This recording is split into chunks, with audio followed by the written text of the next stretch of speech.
अस्सलाम वालेकुम, आप फेस टू फेस देख रहे हैं। मैं हूं मोहम्मद अकबर बाजवा।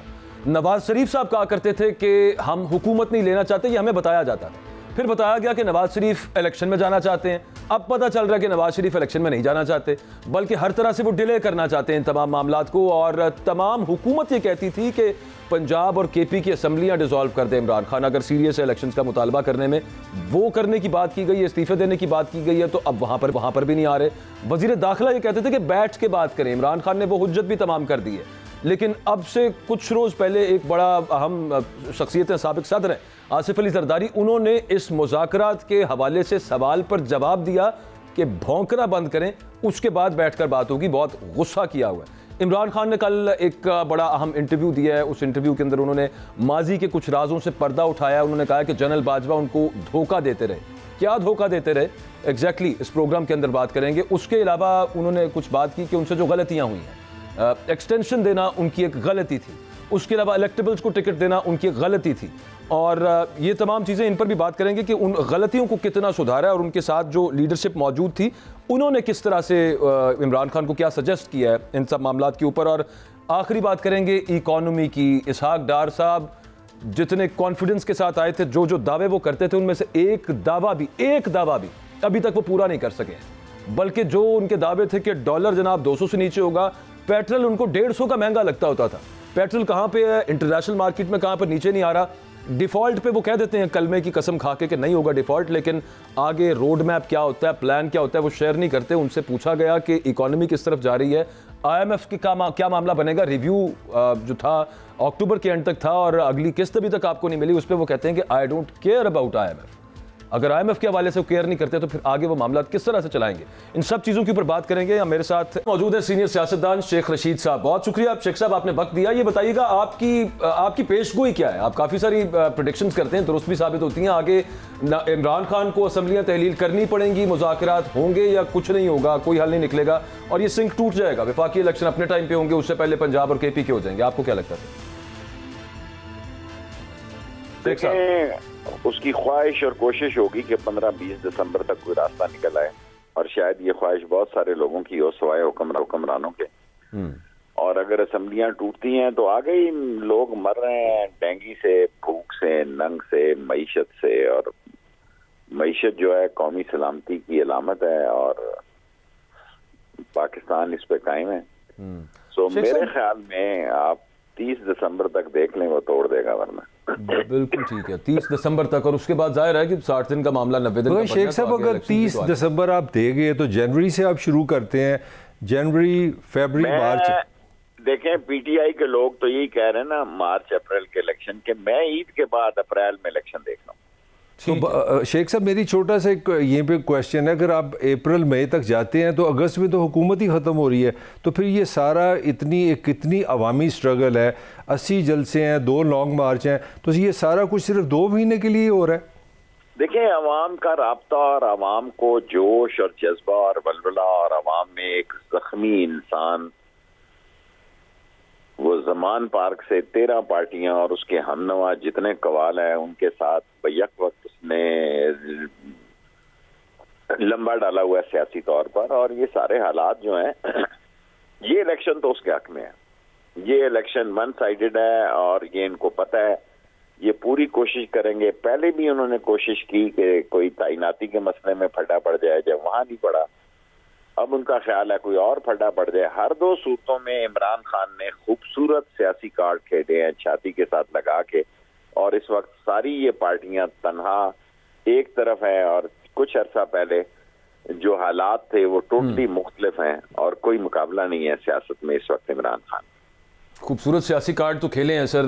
कल उन्होंने एक इंटरव्यू दिया है, एक्सटेंशन जनरल बाजवा को देना गलती थी, नवाज शरीफ को बाहर जाने देना गलती थी, इलेक्टेबल्स को टिकट देना गलती थी। तो ये गलतियों पे आप सीनियर सियासतदान हैं, आप उस वक्त समझाते थे उनको कि यार ये गलतियां हो रही हैं, ये ना होती तो शायद हुकूमत ही ना जाती। देखें गलतियों का एतराफ़ भी बड़ापन है।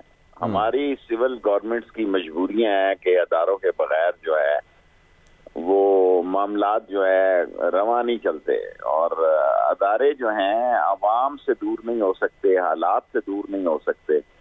सियासत से अब उन्होंने फैसला किया दूर हो जाना है। देखते हैं ये किस हद तक बहुत अच्छा उनका फैसला है, मैं इसको अप्रिशिएट करता हूं, लेकिन क्या मुमकिन होगा ये फैसला आइंदा अरसे में पता लगेगा।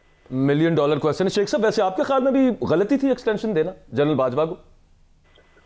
तो फिर सारे ही पाकिस्तान के सियासतदानों की गलती थी ना, अकेला।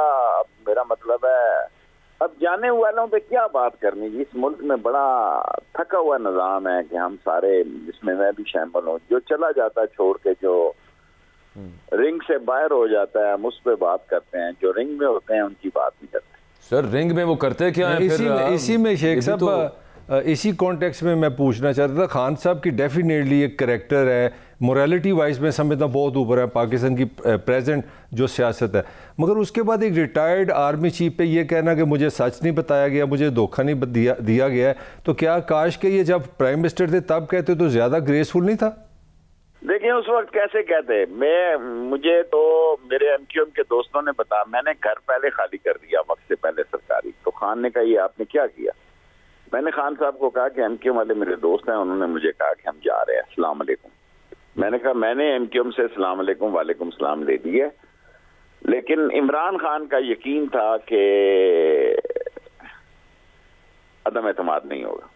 सही। और जाहिर है उसकी बुनियादी वजह यही थी कि मैं क्यास करता हूं कि बाजवा ने उसको कहा होगा कि नहीं होगा, और वो उसको वो धोखे से ताबीर मेरा ये गैस वर्क है कि उसका जब वो उसने कहा कि ये नहीं होगा आदम एतमाद, और हुआ तो मामूली सी ऐसे ही सरसाई जो झुंगा होता है, झुंगे के 2 वोटों से हुआ, और वो जो लोग छोड़ के गए वो भी पछता रहे हैं, जो हुकूमत में आए हैं वो भी पछता रहे हैं, जो हम हैं वो भी पछता रहे हैं।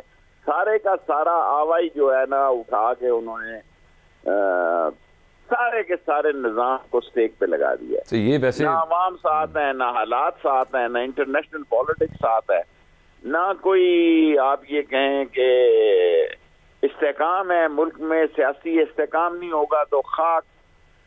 आप सारे लोग कह रहे हैं कि बाहर के यही बात आ जाती है ना शेख साहब। मैं पिंडी में बैठा हूँ, पाकिस्तान में लोग बाहर पैसा भेज रहे हैं, तरसीलात का मैं इकोनॉमी नहीं जानता, मैं नहायत जिम्मेदारी से कहता हूँ, इस मुल्क से सरमायादार भारी बहुत बड़ी तादाद में हवाला बाहर के मुल्कों में अपने अकाउंट्स में भेज रहे हैं। शेख साहब ये $1 मिलियन क्वेश्चन आपने थोड़ी देर पहले भी उसकी तरफ इशारा किया, और दोबारा आपने जो बातचीत बताई, आप जाहिर है आपका बहुत तजर्बा है और आप अक्सर वो बात होती है वो बिल्कुल दुरुस्त भी साबित होती है।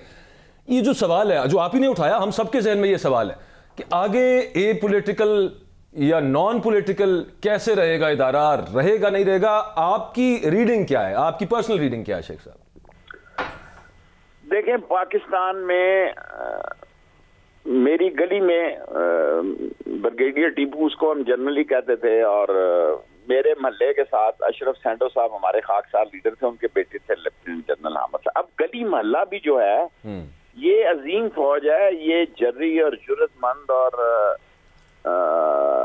शुजात से भरपूर शोहदा और गाजियों की और शाती दस्तों की फौज है, लेकिन ये पाकिस्तान की सियासत से दूर होना तो बहुत अच्छी बात है, लेकिन पाकिस्तान की इकॉनमी, कुछ की कौमी सलामती और उसके अवाम से दूर नहीं हो सकती। कल नए जर्नैल ने कहा कि अवाम के साथ मिलकर हम जिसने भी मुल्क को बुरी नजर से देखा उसको छोड़ेंगे नहीं, कौम के साथ मिलके। हाँ, ये कोई देखें मीडियोकर क्लास के लोग अब फौज में भी बड़ी तादाद में जा रहे हैं, ये कोई रॉयल आर्मी नहीं है, ये कोई टीचर का बेटा है, कोई कंपाउंडर का बेटा है, अब तो शेखों ने भी जाना शुरू कर दिया, दुकानदारों के बेटे भी जाते हैं। शेख साहब एक क्वेश्चन है, मतलब इस पे तो शक नहीं कि पाक फौज एक ब्लेसिंग है, मगर मेरा सवाल है कि क्या ये हमारी पॉलिटिकल फेलियर नहीं, क्या हमारी जो सियासी क़यादत है वो कौमी सलामती की डेफिनेशन नहीं कर सकती, वो इकॉनमी नहीं संभाल सकती?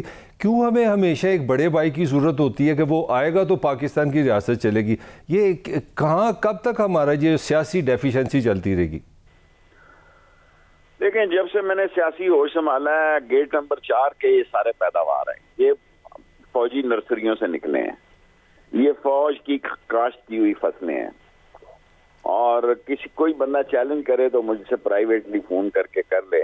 अब कहते हैं कि गेट नंबर 4 बंद हो रहा है, मुझे नहीं पता, अभी तो 2 दिन हुए हैं, 3 दिन की बात है। लेट्स सी सिचुएशन कैसे जाती है, हालात कैसे जाते हैं और मुल्क के मामलात कैसे चलते हैं। पाकिस्तान की सियासत में पाकिस्तान के सारे ऑलमोस्ट सियासतदान किसी ना किसी तरीके या पहलू से उनकी क्या होते हैं आशीर्वाद उनको हासिल रही।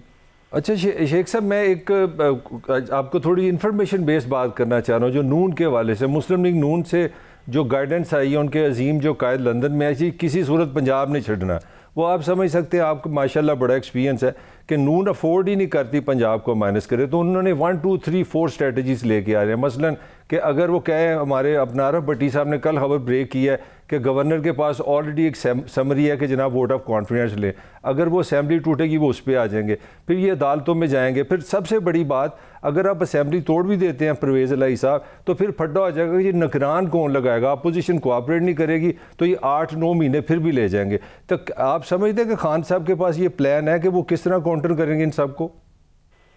देखिए, मैं तो एक हल्के की सियासत करता हूँ, पिंडी मेरा हल्का है। मैं 2 दिन से मुतमिन हूँ कि हालात बेहतरी की तरफ जा रहे हैं। आज मेरा दूसरा दिन है, 5 10 15 दिन में शायद हालात काफी बेहतर हो जाए। इस मुल्क का प्रॉब्लम ये है, हम भी कहते थे कि हम 5 साल पूरे करेंगे, ये भी कहते हैं कि हम टाइम पे इलेक्शन कराएंगे। सो होना वाना क्या है ये अल्लाह को पता है। और नहीं सर, अंदाजा आपका क्या है इस पे? अब आप जो कह रहे हैं हालात बेहतरी से आपकी क्या मुराद? जनवरी तक हल निकल आए। इंटरवेंशन कोई, अभी आपने खुद बात की है, मैं उससे क्या ये तशरीह ले लूँ, उसकी ताबीर किया जा सकता है। आपने कहा कि, और ये बात दुरुस्त है कि कौमी सलामती का जब मामला आता है, जब इकोनॉमी का मामला आता है, अदम इस्तेहकाम का मामला आता है, तो रिस्पॉन्सिबिलिटी है और पाक फौज हमेशा उसमें सामने रही है और उन्होंने लीड किया है सब मामले को। तो यहाँ पे जो इस वक्त सूरत हाल बनी हुई है उसमें उनको एक दफा फिर इंटरवीन करना पड़ेगा जिस तरफ हालात जा रहे हैं। आप ये कहना चाहते हैं? मैं तो नहीं कहता, उनकी कोर का फैसला है कि वो नहीं करेंगे, लेकिन दिन में धर्मे तरीके और सलीके से, अशारों से, कनारों से, बगैर मुदाखलत किए इनको कह सकते हैं सब लोगों को कि इस मुल्क को आगे लेकर जाओ। मैं मायूस नहीं हूँ जी। मैं 30 दिसंबर तक जो है हालात, वैसे ही मैंने अपनी इज्जत रखने के लिए 30 जनवरी कह दिया कि इलेक्शन का फैसला हो जाएगा, लेकिन मैं 30 दिसंबर तक भी हालात को बेहतर होता देख रहा हूँ। अच्छा शेख साहब, आपने पहले बड़ी खूबसूरत आगाज़ किया, इकॉनमी की बात की। चलें, अल्लाह करे जिस तरह आप कह रहे हैं कि आप खूबसूरती देख रहे हैं, अगर पाकिस्तान की, इसमें मैं इमरान खान साहब को भी शामिल कर रहा हूँ, किसी पॉलिटिकल पार्टी में पास वो टीम, वो कैपेसिटी, वो प्लानिंग है कि $32 बिलियन आपने कर्जा देना है इस साल में, माली साल में, फिर $40 बिलियन का आपका ट्रेड डेफिसिट है, $15 बिलियन का करंट अकाउंट डेफिसिट है। Are we ready for that? चले इलेक्शन कर लेते हैं तो कौन संभालेगा इस सब को?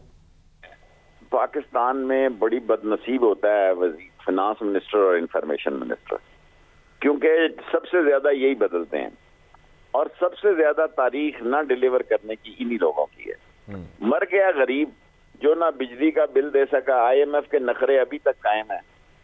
जो तनख्वाह पेशा आदमी तो जिंदा मर गया जी। देखें, बाप अपनी 3 बेटियों को ज़बह कर रहा है। कोई और माशरा हो तो वहां जल्जला आ जाए। हम दिखाते हैं कि लोगों की ऐसी चीजें और हरकतें। ये देखें, एक बाप, मैं अभी पिछले दिनों पढ़ रहा था कि इधर जनूबी पंजाब की तरफ एक औरत ने अपने 3 बच्चों को नहर में फेंक दिया। और यहाँ एक वो क्लास है जो नाक का थोड़ा सा इलाज या ऑपरेशन कराना हो तो लंदन या अमेरिका जाते हैं। हमारा जो तर्जमान है, हमारी असम्बलियों में मसाइल ज़्यादा आदमी नहीं पहुंच सकता, हाँ कभी पहुंचेगा। ये मेलसी है, ये खिची है, ये टवाना है, ये ममडोट है, ये जट है, ये राई है, ये साई है, ये नहीं। अनफॉर्चुनेटली पाकिस्तान के 75 सालों में जो कुछ होना चाहिए था वो नहीं हो सका। हमने अपनी हालत बदल दी है, गरीब की हालत हम बेहतरी नहीं ला सकते। अच्छा, शेख साहब मिफ्ता साहब ने भी एग्जैक्टली यही बात की है। मैं चाह रहा हूँ उस पर भी कमेंट करें। वो फरमाते हैं कि यहाँ 5-6 स्कूल हैं 1% के लिए और 75 साल से 1% पाकिस्तानी को सिटीजनशिप मिली है, 99 का ताल्लुक ही कोई नहीं है। जब वजीर ख़जाना जो हो और जो रूलिंग पार्टी से इस तरह के बयान देगा तो उससे बददिली और मायूसी नहीं फैलेगी?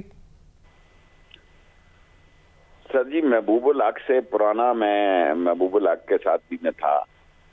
मैं नहीं समझता कि हमने कोई कामयाबी के झंडे गाड़े हैं। करप्शन को हमने फौकियत दी है, करप्शन को कानूनी बनाया है, अपने केसेस को हमने ख़त्म किया है। और 50 करोड़ से नीचे आप करप्शन करें तो आपका कोई जुर्म नहीं है। और अब लोग खुशी से जेलों में जा रहे हैं कि खाना मुफ्त है और दिहाड़ी भी लग जाती है, कोई मंशियात बिक जाती है, कोई फोन किराए पे अंदर से चल जाते हैं। एक ऐसा वक्त आएगा लोग जेलों से जमानत भी नहीं कराएंगे, जो गरीब हैं, जो बेचारे बिल्कुल बेबस हैं।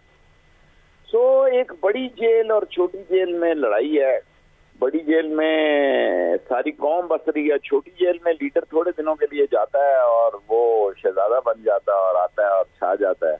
सही। लेकिन छोटी जेलों के लिए, बड़ी जेलों के लिए कुछ नहीं हो रहा। शेख साहब, 2 कमेंट्स कर दीजिएगा। आसिफ अली जरदारी साहब वैसे मुफाहमत का बादशाह उन्हें कहते हैं, बड़े कूल होते हैं। इमरान खान साहब के बारे में मुज़ाकरात के हवाले से बात हुई, आपने बयान सुना होगा, इंतहाई जितनी उसकी मजम्मत की जाए कम है। उन्होंने तो भौंकना कह दिया कि बंद करें, उसके बाद मुज़ाकरात होंगे।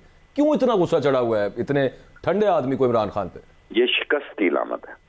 छोटे लोग बड़े घरों में चले गए हैं। इंसानी, इखलाकी और रिश्तेदारियों की मजबूरियां ये प्लान करके शादी की है इन्होंने। ये मास्टर स्ट्रोक खेलने वाले लोग हैं। फजल रहमान ने जो कौम की बेटियों और माओं के बारे में कहा है, मेरा दिल करता है जमीन फटे और मैं अंदर चला जाऊं। ये पाकिस्तान का आलम दीन है। आसिफ जरदारी को तो छोड़े ना, वो तो एक प्लानिंग के तहत शादी करने के बाद वो पाकिस्तान के अहम तरीन लोगों में हो गया। मैं मौलाना फजल रहमान की बात कर रहा हूँ, जो नस्ल दर नस्ल और दारुल उलूम हकानिया से पढ़ने के बाद इतनी घटिया और नाजेबा जबान इस्तेमाल करता है कि कोई बस जा नहीं दे, क्योंकि इस्तेमाल करते हैं और उसके बाद उसकी किसी किस्म की कोई मजम्मत भी नहीं आती। ये इत्तेहाद आपको अगर इलेक्शन हो जाते हैं तो उसमें आपको बरकरार नजर आता लगता है पीडीएम वाला? देखिए सर जी, मैं दयानतदारी से ये कहना चाहता हूँ, ये इलेक्शन तो वन साइडेड है बिल्कुल इमरान खान का।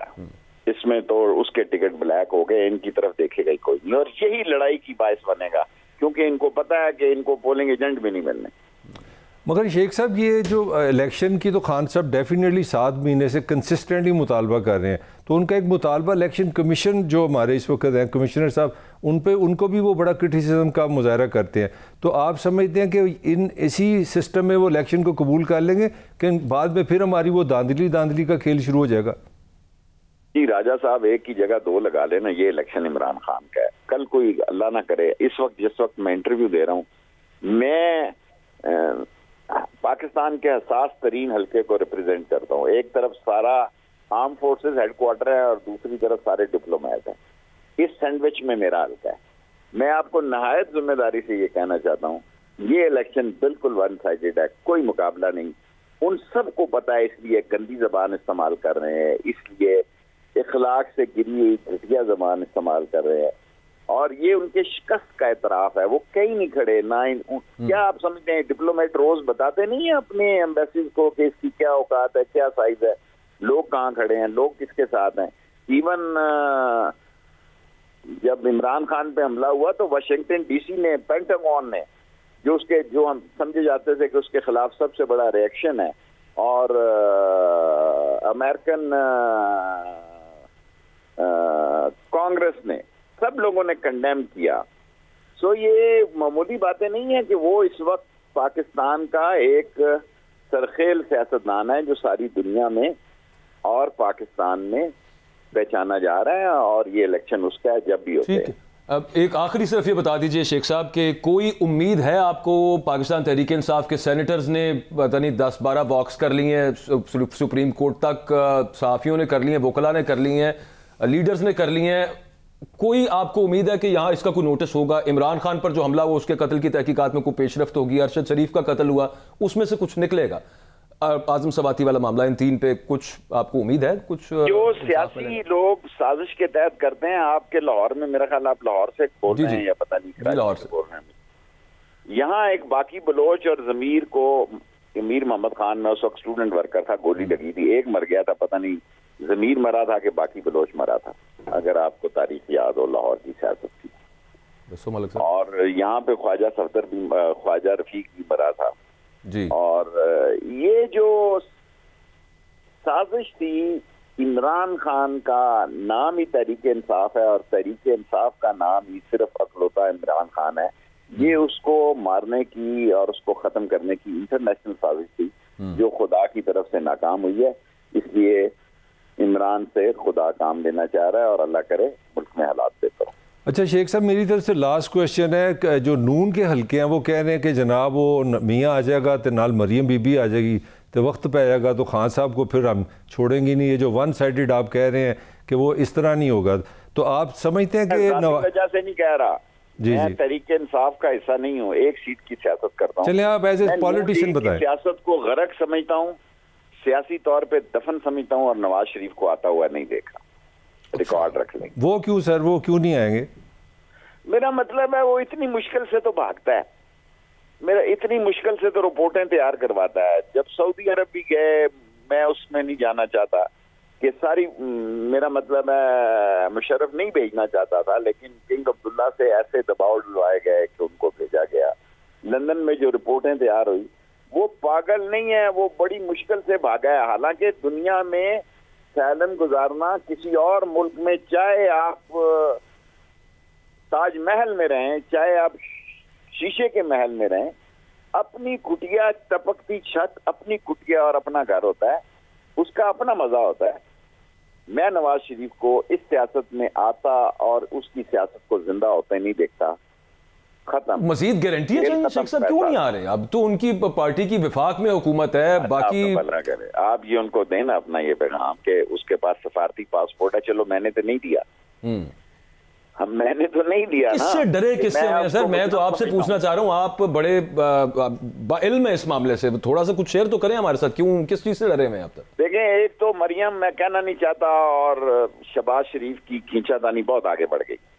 ठीक, ये मुझे कहना नहीं चाहिए, किसी के घरेलू मसले हैं, सियासत कम है और सियासत बड़ी बेरहम होती है, बाप और बेटे की आंखें निकलवा देती है, गर्दन कटवा देती है। सो दूसरा ये है कि नवाज शरीफ बच्चा नहीं है, उसको पता है कि नून लीग की पीपल्स पार्टी इतनी खराब नहीं हुई, कोई और पार्टी खराब नहीं हुई। 13 की 13 पार्टियों में सबसे ज्यादा तबाह और बर्बाद नून लीग हो गई। हाँ बिल्कुल ऐसे ही है। शेख साहब, ये जो रिपोर्ट्स बनवा लेते हैं अपोजिशन में भी मियाँ साहब, ये कौन से इनके पास जादू है? ये फिर जैली रिपोर्टें भी बना लेते हैं, पूरा निज़ाम, पूरा रियासत, इमरान खान, इतनी एजेंसीज 30 के करीब, किसी को नहीं पता चलता, ये वैसी रिपोर्ट बन जाती है। एक दिन 6 नवंबर 1968 को भुट्टो ने मुझे कहा था कि there is always face Sheikh Rashid behind a case.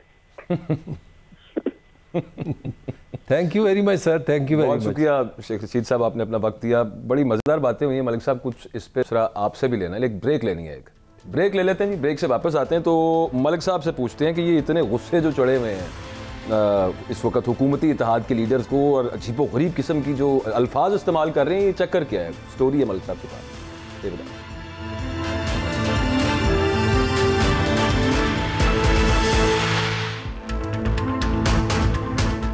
Welcome back जी। हम बात ये कर रहे थे कि पहले जो इस वक्त पार्टीज हुकूमत में, वो कहती थी कि अगर इमरान खान इलेक्शंस करवाने में इतना संजीदा है, सीरियस है, तो केपी और पंजाब की असम्बलियां तोड़ दे। वो तोड़ी गई, तो उसके बाद उन्होंने कहा नहीं जी अब तो मुज़ाकरात बैठ के बात करनी। ये क्या तरीका है कि आप कहीं के इस्तीफे दे दें, वो सारा कुछ? उसने कहा मुज़ाकरात कर लें, फिर कहने लगे नहीं मुज़ाकरात हमने करने नहीं है, और गुस्सा चढ़ा हुआ है।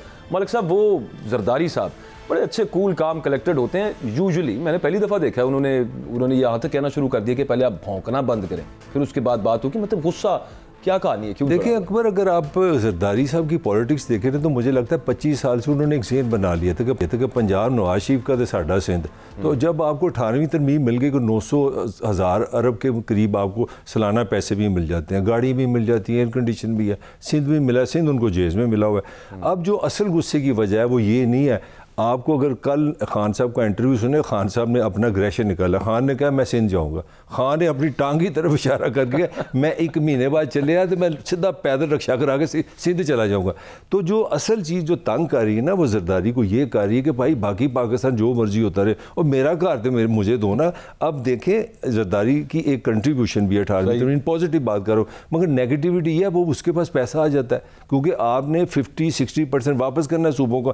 तो जो पंजाबी जी कहते हैं टिड्डी जलात, मुझे लगा जो गुस्सा असल में आ रहा है कि आपका सिंध जा रहा है, ये उस गुस्से की वजह है। अब आगे अच्छा, वो शेख साहब ने जो बात की, आप उससे एग्री करते हैं? वो इन्फॉर्मेशन है, it's a piece of information. गो के वो ये कहते हैं कि मैं अपने तौर पे बात कर रहा हूं, लेकिन मैं तो उसको इन्फॉर्मेशन के तौर पे ले रहा हूं। उन्होंने कहा है कि जनरल बाजवा ने एक्चुअली इमरान खान को ये तसल्ली दी थी कि आने दें, ये जो वोट ऑफ नो कॉन्फिडेंस है, कोई मसला नहीं, हल्की फुल्की होगी। इसी वजह से तकरीरें याद है आपको इमरान खान की उस दौर में जो होती थी? यार देखिए, हमारी बात कहीं से कहीं चलेगी। मैं जो आपको जो फैक्ट है बड़े तरीके से शेर रशीद ने आपको समझाने की कोशिश की है कि हम इतने बड़े नहीं हुए जो हम चल सकें। अल्टीमेटली हमें कहीं ना कहीं से एक बड़े भाई की ज़रूरत होती है। और मैं आपको बता दूं, जनरल बाजवा के ज़माने में ये ग्रीन लाइट ये नहीं किए थे कि पॉलिटिक्स हम कर रहे हैं। उन्होंने ये कहा था कि भाई खुदा के लिए पाकिस्तान की हालत देखो, इकॉनमी देखो, लड़ाई बंद करो, बैठ के कोई फैसला कर लो। और ये जो बैकग्राउंड को जब बाद में नज़र आ गया कि मैं आपको पुरानी खबर दे रहा हूँ, नई खबर नहीं दे रहा। बैकग्राउंड मुज़ाकरात जारी हैं। इसी सिलसिले में इसहाक डार मिला था सदर से, कोई मेरे कहने से तो नहीं मिला था। आप खुद समझदार हैं। तो चीज़ें कुछ ना कुछ चल रही हैं। अगर आपने बड़ी गहराई से शेख रशीद की बातें सुनी है तो बार बार बड़े तरीके से एक होप दे रहे थे। होप क्या दे रहे थे कि नहीं यार मैं देता हूँ 15 दिन 20 दिन। अल्टीमेटली मैं आपको बिग ब्रदर इज वाचिंग, नहीं big brother is watching and he will intervene. उसकी रीजन मैंने आपको बताई है, $32 बिलियन आपने वापस देना है। अब मैं आपको नून की पॉलिटिक्स बताऊं, नून किस पे खड़ी है। नून ने तो प्लान बना लिया किसी सूरत पंजाब लाइफ एंड डेथ है। पहले उन्होंने ये करना है कि जिस दिन यहाँ ये कल आरिफ हमीद भट्टी साहब ने खबर दी है कि जो ही ये कहेंगे जनाब अपना असेंबली तोड़ी, वो गवर्नर कहेगा यार मेरे से तो पहले समरी आ गई, पहले आप वोट ऑफ कॉन्फिडेंस लें। वोट ऑफ कॉन्फिडेंस का मतलब है 186 वोट। अब जो 3 दिन पहले इस पार्लियामान की जो PTI का इजलास हुआ है उसमें जनाब 30 लोग एब्सेंट थे। मैं ये नहीं कह रहा 3 MPA छोड़ गए हैं, 30 बंदे बैठे नहीं थे। पहला वार्निंग। दूसरा काम है इन्होंने वो पाकिस्तानी गेम खेलनी है, पहले सुप्रीम कोर्ट, फिर हाई कोर्ट, फिर उससे बड़ी हाई कोर्ट, फिर अपील, फिर नज़रसानी, 5-6 महीने आप ले गए। और सबसे बड़ी बात जो आप बात समझ ही नहीं रहे, जब आप असेंबली तोड़ गए, ये सारा काम इमरान खान जिस तरह कह रहे हैं हो गया, तो आपको पता है निगरान किस तरह बनती है। निगरान के लिए अपोजिशन की कंट्रीब्यूशन ज़रूरी है। अच्छा, जब निगरान के लिए ये फड्डा डालेंगे, वो फड्डा डालते डालते थका देंगे, फिर पता क्या होगा, फिर ये केस चला जाएगा इलेक्शन कमीशन के पास कि इलेक्शन कमीशन नॉमिनेट करेगा, फिर ये अदालत में चले जाएंगे।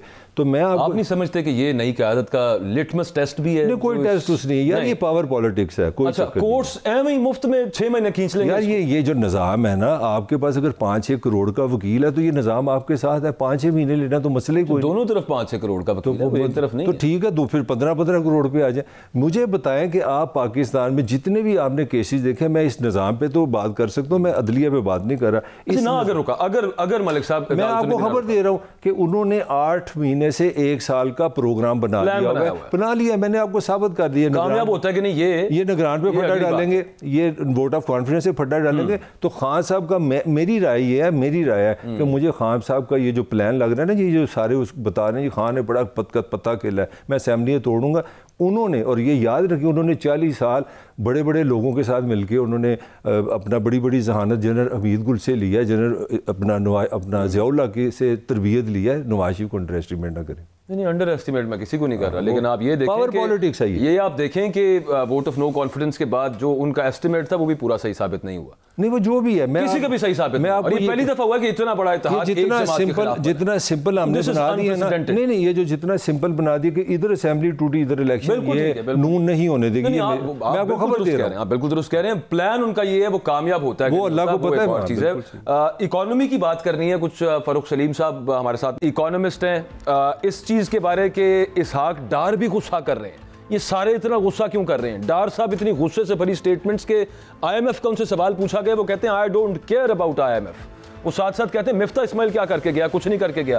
फ्रस्ट्रेशन बढ़ती जा रही है। जो उनके दावे थे, जो उनके वादे थे, वो कहां तक पहुंचे हैं? अभी तक तो मजीद दावे हमें नजर आ रहे हैं, लेकिन उनमें कितनी हकीकत है, क्या कर पाएंगे या नहीं कर पाएंगे? इस ब्रेक के बाद बात करते हैं।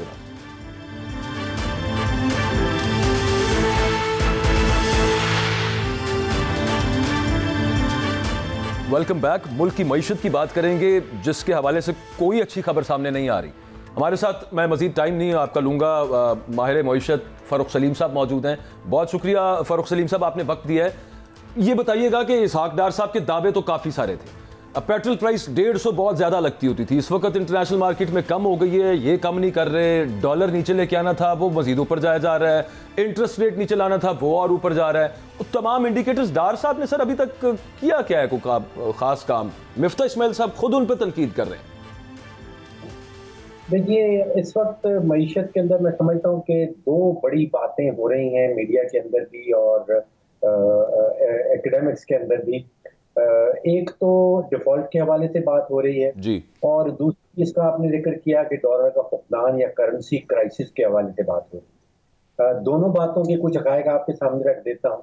देखिए, जहाँ तक डिफॉल्ट का मामला है, तो मैं कैटेगोरिकली इस नतीजे पे पहुंचा हूं कि पाकिस्तान किसी किस्म के डिफॉल्ट की तरफ नहीं जा रहा। ठीक। और उसकी वजह ये है कि हमारा जो टोटल बैरूनी कर्जा है वो तकरीबन 130 अरब डॉलर का है, और उसमें से सिर्फ 9 अरब डॉलर का कर्जा ऐसा है जो हमने बॉन्ड्स की शक्ल में लिया हुआ। अब जब हम मुल्क की डिफॉल्ट की बात करते हैं तो हम बात करते हैं कि बॉन्ड्स की पेमेंट होगी या नहीं होगी। तो दिसंबर की 5 तारीख जो कल होगी, एक बॉन्ड मैच्योर हो रहा है और मेरी इतलात के मुताबिक उसका पूरा $1 बिलियन जो है वो सिटी बैंक को ट्रांसफर कर दिया गया है। उस बॉन्ड के ऊपर कोई डिफॉल्ट नहीं होने वाला, उसका पूरा प्रिंसिपल इंटरेस्ट जो है वो इन्वेस्टर्स को पे कर दिया जाएगा। 2023 का जो साल है कैलेंडर ईयर, उसमें कोई पाकिस्तान का बॉन्ड मैच्योर नहीं हो रहा। अगर बॉन्ड मैच्योर नहीं हो रहा तो डिफॉल्ट का कोई सवाल पैदा नहीं होता। जो नेक्स्ट बॉन्ड मैच्योर हो रहा है वो 15 अप्रैल सन 2023 में हो रहा है। तो आज से आप समझिए कि तकरीबन 16 महीने बाद, तो अगले 16 महीने तो किसी किस्म का कोई डिफॉल्ट का कोई खतरा नहीं है। फारूक सलीम साहब, आपने इसहाक डार साहब का इंटरव्यू देखा? मैं भी थोड़ी देर पहले जब ब्रेक पे जा रहे थे तब मैं उसका जिक्र कर रहा था। वो IMF के हवाले से ये पूछा जा रहा है कि पाकिस्तान को जो बहुत सारी पेमेंट्स वो मिलनी है, जो सऊदीया कह रहा है या चाइना कुछ प्लेज कर रहा है या फिर वो रोल ओवर्स आपको दे रहे हैं, तो वो उसमें सबसे पहली शर्त ये है कि आप IMF के प्रोग्राम में रहेंगे। डार साहब कहते हैं I don't care about IMF, और फ्रैंकली स्पीकिंग ये पता नहीं क्या अजीब रिडिकुलस बिहेव कर रहे हैं। उनको तो वखरा गुस्सा चढ़ा हुआ है IMF के ऊपर। और पहले वो कहते थे कि आंखों में आंखें डाल के बातें करने वाला बंदा हो तो फिर वो सारा कुछ मनवा लेता, मेरे पास plan A, plan B, plan C है। अब वो कह रहे हैं मुझे समझ नहीं आ रही IMF क्या कर रहा है और मुझे इनकी केयर भी कोई नहीं है। नहीं होता अगर प्रोग्राम कंटिन्यू, तो फिर जिन्होंने बाकी वादे किए हैं वो पूरे नहीं करेंगे हमारे साथ। जी, ये बहुत ही खतरनाक डायरेक्शन है जिसकी तरफ इशारा आप कर रहे हैं, क्योंकि मेरे नजदीक इस वक्त जो अगर कोई ऐसी कश्ती है जो पाकिस्तान को आप समझिए कि समुंदर में पार करवा सकती है, हमें डूबने से बचा सकती है, वो IMF की कश्ती है। दूसरी कश्ती इस वक्त कोई एग्जिस्ट नहीं करती। और आलमी मालियाती इदारों से इस किस्म की बातें करना, मैं समझता हूँ कि वो उनका नतीजा कुछ अच्छा नहीं निकलता। लेकिन हमने पिछले कोई 3 सालों से मैं देख रहा हूँ कि जब भी हमारा कोई नया वजीर खजाना आता है, और PTI के दौरान बहुत सारे वजीर खजाना बदले गए, और PDM की हुकूमत के दौरान ये दूसरे वजीर खजाना है, उनके नारे बुलंद होते हैं और उसके नतीजे में IMF का प्रोग्राम जो है या वो डिले हो जाता है या वो सस्पेंशन में चला जाता है। और उस सस्पेंशन के पीरियड के दौरान मुल्क को बड़ा नुकसान पहुंचता है, और उसके पीरियड के एंड में फिर हमें सारी शराइत जो है IMF की वो मजीद सख्त हो। फारूक सलीम साहब, हमारा तो इल्म जो है मईशत के बारे में बड़ा बुनियादी सा है। ये बताएं कि जो अंडरस्टैंडिंग अभी तक आती है मामलात को देख के, वो ये है कि जिनको हम दोस्त ममालिक कहते हैं, खासतौर पे सऊदीया और चीन भी, वो भी पैसे हमें तब देने पर तैयार होते हैं जब आलमी मालियाती इदारा, खासतौर पे IMF के प्रोग्राम में हम रहें, ताकि क्योंकि IMF अपना एक चेक और बैलेंस रखता है। उनको भी यकीन नहीं है हमारे ऊपर कि पता नहीं ले लेने पैसे वापस कितों देंगे। ये मामला यूं ही चल रहा है। और डार साहब भी कह रहे हैं कि नाम नहीं बता रहे, वो कह रहे हैं पता नहीं कोई मुल्क है, वो $3.5 अरब जो है ना, उधर से कोई उधार शुधार पकड़ना है, कोई मामला वहां से बनाना है। अब वो पता नहीं कौन सऊदीया से कुछ और ले रहे हैं या किसी और रोल ओवर की वो ये बताना शुरू हो गए। लेकिन ये भी हम पर एतबार नहीं करते क्या सर? देखिए, एक माशी हकीकत है, और वो ये है कि जितने भी मालियाती इदारे हैं, चाहे वो IMF हो, चाहे वो वर्ल्ड बैंक हो, एशियन डेवलपमेंट बैंक हो, उनके भी कोई मॉनिटरिंग प्रोग्राम नहीं। जो एक इदारा है दुनिया भर में जिसका अपना एक मॉनिटरिंग प्रोग्राम है, वो IMF है। तो IMF का एक मॉनिटरिंग प्रोग्राम है, जिसका मतलब ये है कि मुल्क के सारे इशारियों के ऊपर वो कड़ी नजर रखता है। जिस किस्म की शिकायत लगाई जाती हैं, जिस किस्म की इकदामात उस मुल्क में किए जाते हैं, उनकी मॉनिटरिंग कंप्लीट करता है। तो वो बाकी जितने भी इदारे हैं, जैसे अभी आपने जिक्र किया कि जो बाइलैटरल ममालिक भी हैं, चाहे वो सऊदी अरेबिया हो या चीन हो, उनका अपना कोई मॉनिटरिंग प्रोग्राम नहीं है। और मैंने ये देखा है कि इन द रिसेंट पास्ट ये सारे ममालिक भी और बाकी आप जो मालियाती इदारे हैं, वो भी सारे के सारे IMF के मॉनिटरिंग प्रोग्राम के ऊपर अपनी कर्जाजात को वो कंटिजेंट बना देते। डॉक्टर साहब मैं चाह रहा हूँ आपसे, ये जो डॉलर का क्राइसिस है, मैं आज आप पढ़ रहा था आपको, आपने कहा असल क्राइसिस जो है डिफ़ॉल्ट नहीं है, वो डॉलर है। और एक जगह ऑफ दी रिकॉर्ड तो नहीं कहना चाहिए, बहरहाल आपके साबिक जो वज़ीर ख़जाना उन्होंने कहा जी 250 का अगर डॉलर आपके पास है तो मैं ख़रीदार हूँ। ये मैं मिफ्ता इस्माइल साहब की बात कर रहा हूँ। तो क्या करने जा रहे हैं पाकिस्तान की इकॉनमी के साथ? बनाना कुछ नहीं, 40 बिलियन डॉलर का ट्रेड डेफिसिट है, डॉलर बनाने नहीं है, तो किस तरह हम दुनिया में ज़िंदा रहेंगे इस सिचुएशन में? देखिए, जो भी दुनिया के ममालिक हैं जिनका इन्हिसार जो है वो दरामदात के ऊपर बेतहाशा होता है, उसमें से पाकिस्तान भी एक ऐसा ही मुल्क है। अब देखिए, हम गंदम भी इंपोर्ट करते हैं, कपास हम इस साल इंपोर्ट करेंगे, पेट्रोल डीजल इंपोर्ट होता है, कोयला इंपोर्ट होता है,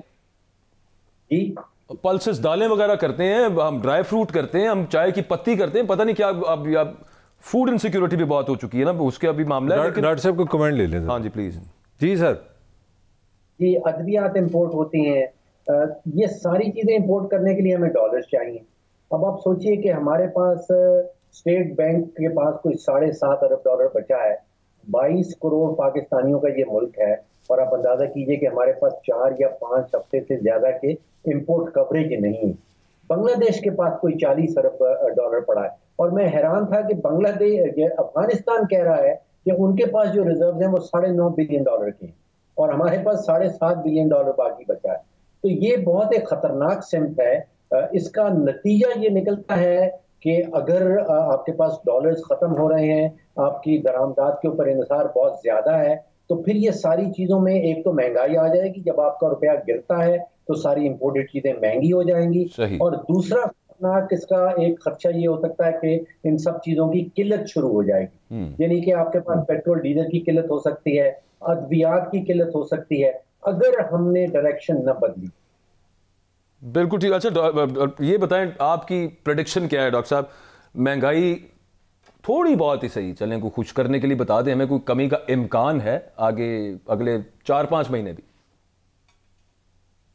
देखिए, 3-4 चीजें ऐसी जरूर हो रही हैं जो let's say we call them good news. एक तो आलमी मंडियों में तेल की कीमत बड़ी तेजी से गिरी। आप सोचिए कि कुछ माह पहले $123 का बैरल था, अब ये $80 के बैरल के करीब पहुंच गया है। पाकिस्तान में कीमतें कम नहीं हुई बिकॉज हमने उसके ऊपर हुकूमत ने मजीद जो है वो टैक्सेस लगा दिए हैं, लेकिन जो करंट अकाउंट का खसारा है वो तेल की कीमत नीचे गिरने की वजह से पाकिस्तान का करंट अकाउंट का खसारा जो है वो कम हो जाएगा। फिर आप देखिए FATF की जो ग्रे लिस्ट थी उससे डॉक्टर साहब हमें तो कुछ नहीं ना मिल रहा उसमें से, रिलीफ में से। वो तो टैक्स पूरे जितने सारी लेवी लगा भी लें तो 202 रुपए 11 पैसे का पेट्रोलियम डिवीजन के मुताबिक पेट्रोल होना चाहिए, ये हमें अभी तक 234 का दे रहे हैं। जी, उसका मतलब ये है कि हुकूमत जो है वो बाकी जराए से टैक्स इकट्ठा नहीं कर पा रही। सही है। इसकी वजह से जो आसान तरीन तरीका है वो पेट्रोल और डीजल के ऊपर टैक्स लगा दिया जाता है या बढ़ा दिया जाता है, और वहां से ये टैक्स। अच्छा डॉक्टर साहब, मैं आपको ही कोट करना चाह रहा हूँ। आप कहते हैं कि पाकिस्तान के जो हुकूमती रियासी इदारे हैं उनके अखराजात 8,000 अरब है, हो एम आई राइट सर? जी, इस साल जो हुकूमत ने अपने अखराजात बताए हैं वो तकरीबन 11,000 अरब के बताए। अच्छा, मेरा सवाल ये है कि यहाँ पे इतना शोर डला हुआ है, ये हो गया वो हो गया, क्या हम अपने अखराजात नहीं कम कर सकते? ये 11,000 अरब कोई छोटी सी रकम है, वहाँ कोई सेन ब्रेन नहीं है क्या? ये मुल्क ऐसे इकॉनमी चला सकता है कि 11,000 अरब दे दे हुकूमत चलाने के लिए, रियासत चलाने के लिए, और आवाम के लिए मेरा हाल 15 बिलियन रुपीज़ हैं फेडरल हुकूमत के पास पूरे 24 करोड़ लोगों की सेहत के लिए। जी, ये आपने बड़ा ज़बरदस्त नुक्ता उठाया है, और असल फोकस इसी नुक्ते के ऊपर होना चाहिए। पिछले कई हुकूमतें, ना सिर्फ ये वाली हुकूमत, इससे पहले PTI आई, उससे पहले PMLN थी, पीपल्स पार्टी थी, वो हुकूमती अखराजात कम करने की तरफ कोई कदम नहीं उठाते हैं। हम इस उम्मीद में रहते हैं कि पाकिस्तान की जो जियो स्ट्रेटेजिक इम्पोर्टेंस है उसको लेवरेज करके हम IMF से पैसे ले लेंगे, हम अमेरिका से पैसे ले लेंगे, हम सऊदी अरेबिया से उधार ले लेंगे। अब जो फैसला साज शख्सियात हैं, मेरा ख्याल है कि वो रियलाइज करना चाहिए उनको कि वो वाली पोजीशन अब पाकिस्तान की नहीं रही। अमेरिका इस खित्ते से चला गया है, अमेरिका मजीद इस मुल्क को मजीद कर्जे नहीं देना चाह रहा। हमें याद है IMF हमें दर्जन भर वेवर्स दे दिया करता था जब अमेरिका का इंटरेस्ट था इस इलाके के अंदर। तो हमें ये रियलाइज कर लेना चाहिए, इसका एहसास हो जाना चाहिए कि अब वक्त आ गया है, हमारे खसारे जो हैं वो कोई दूसरी ताकत जो है उसको पूरा करने के लिए तैयार नहीं होगी और ये खसारे हमें कम करना होंगे। दूसरा रास्ता इसके अलावा और कोई नहीं। ये जो वैसे जाते जाते सिर्फ ये फरमा दीजिएगा, ये जो खर्चों की जब हम बात करते हैं तो पेंशन्स इसमें इंक्लूडेड होती हैं? जी पेंशन्स इंक्लूडेड हैं और सबसे बड़ा खर्चा ही हमारा पेंशन्स का है। खर्चे से मतलब है कि एक शेयर, सबसे बड़ा जो स्पेंडिंग का शेयर है वो पेंशन्स का है। इसका हल क्या हो सकता है डॉक्टर साहब? जो पेंशनें ऑलरेडी ले रहे हैं उनकी अचानक बंद कर देंगे भाईजान, आज के बाद पेंशन कोई नहीं मिल रही, चलो ये तो नहीं कर सकते हम, कैसे खत्म करेंगे?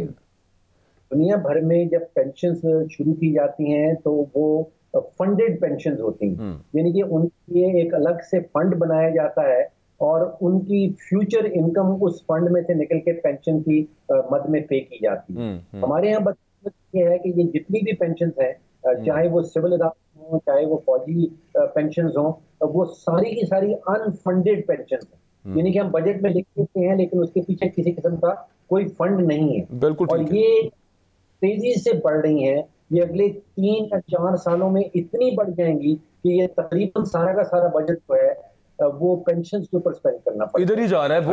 डॉक्टर साहब, माय लास्ट क्वेश्चन, आपने कहा था ना कि हमने तो बाहर से ही अपना मांग मंगा करना होता है, तो अब ये खोब ले आए जी कि सी पैक बहाल कर देंगे तो डॉलर की बारिश हो जाएगी तो सारे मसले हल हो जाएंगे। How right is that?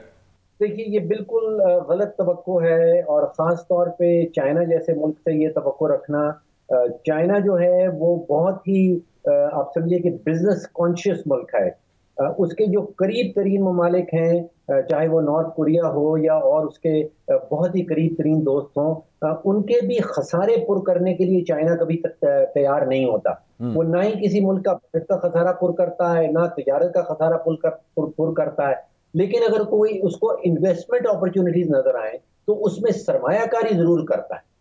Thank you very much. Doctor Farooq Salim साहब हमारे साथ मौजूद थे और अपनी कीमती राय जो उन्होंने सब चीज़ों की ऊपर साहब उससे 2-3 चीज़ें बाजी हो गई हैं।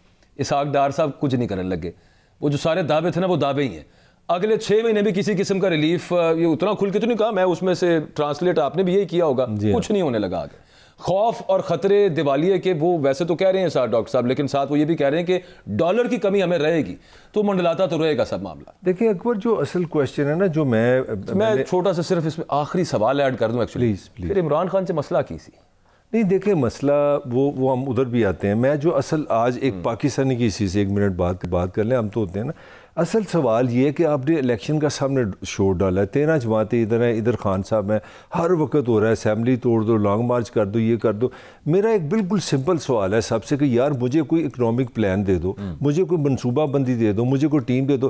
खान साहब 3.5 साल पहले भी वो बड़े एक्सपर्ट लेके आए थे, मियाँ आतफ को भी उन्हें लाना था, उन्होंने करोड़ों जॉब भी देनी थी, मकान भी बनाने थे। मेरा देखे ना एक प्रूवन चीज़ है, हम ऑनेस्ट नहीं होते। मेरा सवाल ये है कि पाकिस्तान का डेफिनेटली खान साहब का बिल्कुल एक पॉइंट वैलिड है, इलेक्शन होने चाहिए, फेयर बात है, इलेक्शन है, मगर मेरे ख्याल में पाकिस्तान का जो नेशनल इशू है ना वो बनता है इकोनॉमिक्स की क्या कंसेंसस है, आपका क्या लाइन है। वो जो मुद्दा उठाया फारूक सलीम साहब के साथ अपने अखराजात का, उसमें सबसे बड़ा खर्च सर पेंशन है, और पेंशन पे आज तक हमने सीरियसनेस से बात ही नहीं की। नाम तुम्हारा अकबर है, तुम बहुत बड़े हो, मैं करेक्ट कर दूं, पाकिस्तान का सबसे बड़ा जो अजाब है वो IPPs है। हम तकरीबन 2600 अरब रुपया उनको पैसे देके ये बिजली लेते हैं जो लोड शेडिंग के साथ। ये गोरा साहब ये मोहतरमा बेनजीर का तोहफा है। सर मेरी बात सुने, वहां से फिर आपको कुछ इनकम भी हो रही है। 2600 अरब यार, खुदा का, आप 11,000 अरब में से जो 550 अरब है वो पेंशन के ऊपर वो भी है, मगर मैं आपको चैलेंज कर रहा हूँ, IPPs बात वही है सर, बात कोई नहीं कर रहा। IPPs के होते पाकिस्तान की इकोनॉमी हील नहीं कर सकती। बिल्कुल ठीक है,